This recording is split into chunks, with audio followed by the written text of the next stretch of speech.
Você muito provavelmente já viu essas tatuagens, esse estilo, esses dedos, em jogos, em filmes ou até mesmo na vida real. Mas que muitos de vocês não sabem é que a história dessa organização tão famosa, chamada Yakuza, tem vínculo com jogos de azar, samurais, tatuagens, código de honra e a história da cultura japonesa.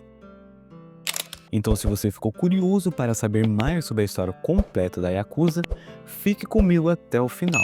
E é claro, já deixe qualquer comentário aqui para engajar o vídeo, comente, curta, se inscreva, assim vocês me fortalecem muito. Então, chega de enrolação e vamos para o vídeo.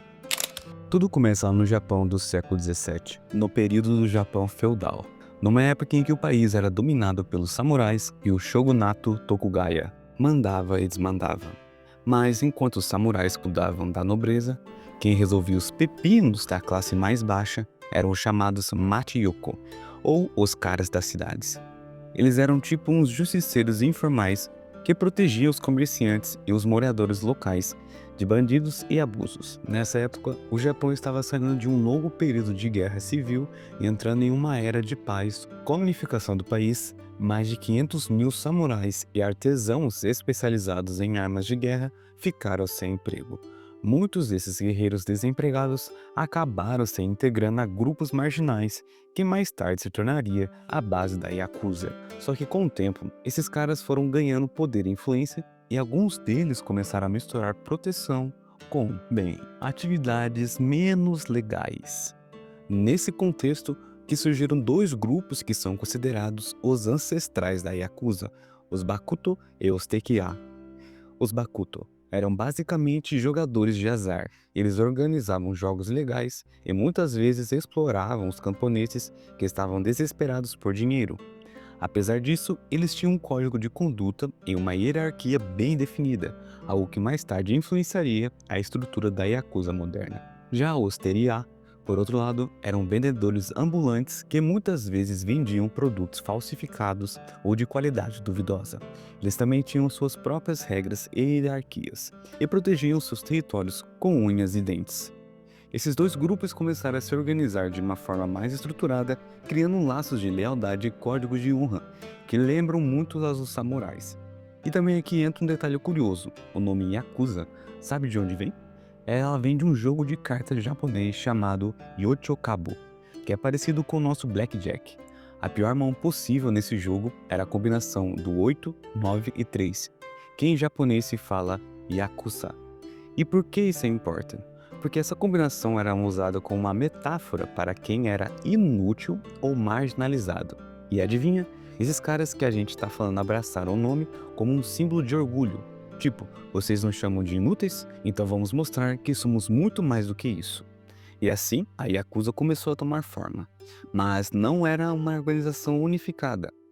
Eram vários grupos espalhados pelo Japão, como já citei antes, que praticamente os precursores, né, os ancestrais da Yakuza são aqueles dois grupos. No decorrer do tempo, começa a ver aquele jeitão característico da Yakuza. Código de honra, o lance do dedo, lealdade acima de tudo e uma estrutura quase militar. A ascensão e a era de ouro da Yakuza. Com o passar dos séculos, a Yakuza foi se transformando. Durante o período Meiji, de 1868 a 1912, o Japão passou por uma modernização rápida e muitos dos antigos shoguns e samurais perderam seu poder. E foi aí que a Yakuza começou a ganhar mais espaço, preenchendo o vácuo do poder em algumas áreas. Agora vamos pular para o século XX, porque foi aqui que a Yakuza realmente explodiu. Depois da Segunda Guerra Mundial, o Japão estava totalmente destruído e o governo não dava conta de reconstruir o país sozinho. E adivinha quem entrou em cena? A Yakuza.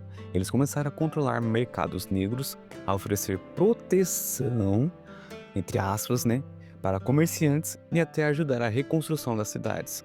E olha só que ironia, em muitos casos, eles eram vistos como heróis pela população.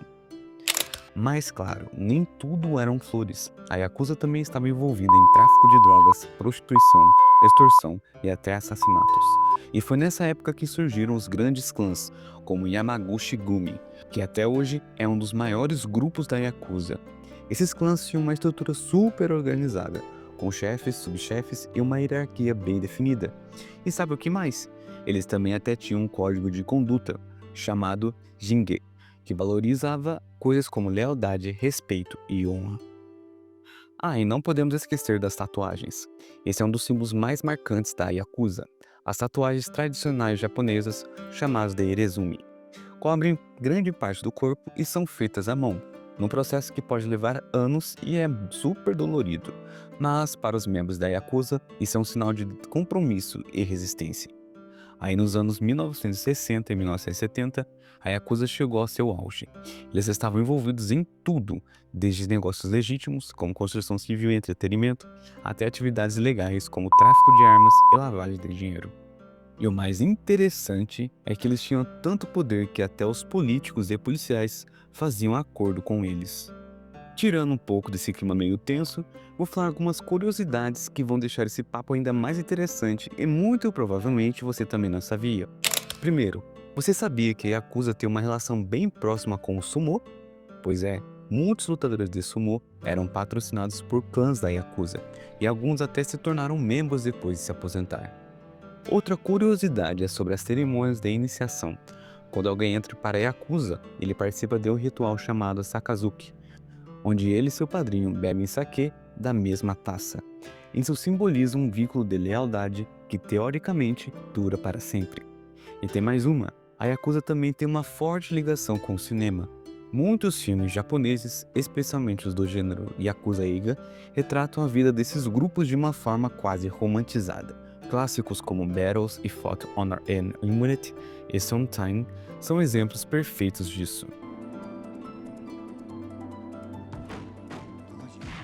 Ah, e é claro que não podemos esquecer da Yubitsumi, a prática de cortar a ponta do dedo como uma forma de pedir perdão por um erro grave. Isso mesmo, pessoal. Se um membro da Yakuza comete uma falha séria, ele pode cortar a ponta do dedo mindinho e entregar para seu chefe como um sinal de arrependimento. Uma curiosidade que acho que muita gente deve ter, por que corta o dedo? O dedo, ele, assim, é como se fosse uma segunda vida. Você cagou, fez errado demais, porque se é pouca coisa, eles falam quintim. Eu vi sobre alguns vídeos, né, como eu tô fazendo esse roteiro, eu pesquisei muito, vi vídeos muito do YouTube que eles faziam esse ato de cortar o dedo, porque como era naquela época dos samurais, né, de batalhas, quando você corta a ponta do dedo, por exemplo, do mindinho, quando você vai segurar a katana, você não consegue segurar ela totalmente perfeita. Assim você, tipo, meio que precisa de uma ajuda dos seus companheiros para tentar, tipo, batalhar em uma guerra possível. Você, tipo, fica meio mais subordinado aos seus companheiros, ao seu chefe, né, seu Yabun. O significado de tirar o dedo, se você vê, qualquer um de vocês quiser apertar a mão de vocês, não tem mais força. Por que é? Pra você não ir pra guerra, pô. Você errou, você não consegue mais segurar uma espada, você não consegue mais segurar uma arma direito. Então por isso esse é o Kidime pra eles, né? Então isso é uma representação desde aquela época do Japão feudal, que simbolizava, tipo, que meio que quando você aconteceu o erro, você cortava o dedo mindinho por causa da relação, né, dos samurais, de segurar a katana. Tudo tem uma simbologia por detrás dessa prática, entendeu? Mas e como está a Yakuza dos dias de hoje? A Yakuza ainda existe? Sim, mas ela não é a mesma coisa. A partir dos anos 1990, o governo japonês começou a apertar o cerco com leis mais rígidas contra crime organizado. Hoje em dia, ser membro da Yakuza pode significar dificuldades para abrir contas em bancos, alugar imóveis, comprar imóveis ou até mesmo conseguir emprego. Além disso, a sociedade japonesa mudou. As novas gerações não veem a Yakuza com os mesmos olhos que as antigas. Para os muito jovens, a Yakuza é algo ultrapassado, ligado a um passado que eles preferem esquecer. E isso fez com que muitos clãs perdessem forças e membros, já que como não tinha mais jovens, né, entrando para a Yakuza, os membros vão ficando mais velhos, vai perdendo a força, vai perdendo a estrutura, mas isso não significa que a Yakuza desapareceu. Eles ainda estão por aí, só que de uma forma mais discreta. Hoje muitos grupos estão investindo em negócios legítimos, como empresas de tecnologia e até ONGs. E é claro, ainda há aqueles que continuam nas atividades ilegais, mas de um jeito mais low profile. Tem uma pesquisada em vídeos que retratam a vida do Japão, que moram no Japão, tem uma parte do Japão chamada Kabukicho, onde tem, sabe, aqueles casas de massagem, entre aspas, que muitos deles que vão no Japão, que já moram lá há muito tempo, anos, relatam que lá esses locais são mandados pela Yakuza, membros da Yakuza, esses lugares. Onde que tem casas de banho, geralmente é lá em Shinjuku. Se vocês ficarem mais curiosos, podem pesquisar como esse lugar no Japão, onde a máfia Yakuza, onde ela trabalha. Dê uma pesquisada que vocês vão achar bem interessante vídeos desse nicho. Então, fechando o vídeo, essa é a história da Yakuza. Uma jornada que começou como justiceiros informais, passou por uma era de ouro cheia de poder e glamour, e hoje enfrenta desafios para se manter relevante. E o que a gente pode tirar disso tudo? Que a Yakuza é muito mais do que uma simples organização criminosa. Ela é um reflexo da história da sociedade japonesa, com suas tradições, sua cultura e sua história.